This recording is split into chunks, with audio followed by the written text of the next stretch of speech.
चाहे तरुण सूर्य को निगल जाए, आकाश चाहे बादल में समाकर मिल जाए, गौ के खुर इतने जल में अगस्त रूपी डूब जाए, और पृथ्वी चाहे अपनी स्वाभाविक क्षमा सहनशीलता को छोड़ दे।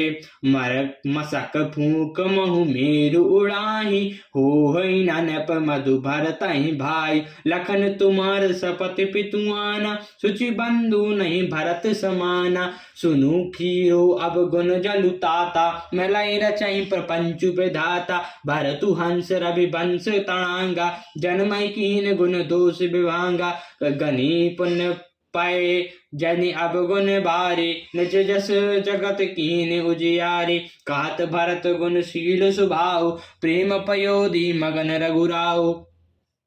मच्छर की फूंक से चाहे समीर उड़ जाए, परंतु हे भाई उनको राजमद कभी नहीं हो सकता। हे लक्ष्मण, मैं तुम्हारी शपथ और पिता की सौगंध खाकर कहता हूँ, भरत के समान पवित्र और उत्तम भाई संसार में नहीं है। हे तार गुण रूपी दूध और अवगुण रूपी जल को मिलाकर विधाता इस दृष्ट प्रपंच को रचता है, परंतु भरत ने सूर्य वंश रूपी तालाब में हंस रूप जन्म लेकर गुण और दोष का विभाग कर दिया है।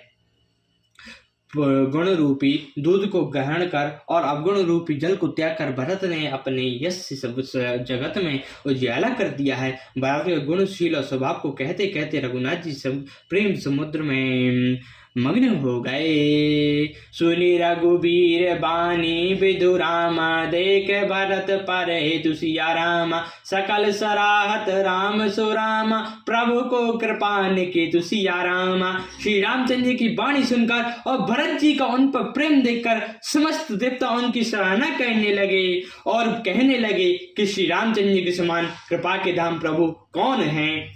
जो ना हो जग जन्म भरत को, सकल धर्म दुनि धरत धरत को। कवि कुल अगम बैत गुण गाता, को जानई तुम बिनु रघुनाथा। लखन राम सिया सुनि सुर बानी, अति सुख लयो न चाहि बखाए। यहाँ बैत सब सहत सहाय, मंदाकिनी पुनीत नहाए। यदि जगत में भरत का जन्म ना होता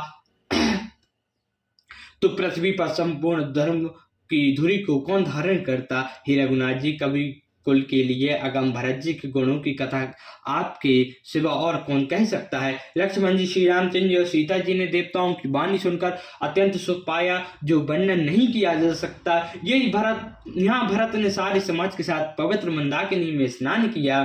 शरत समीप राखी सब लोग मांगी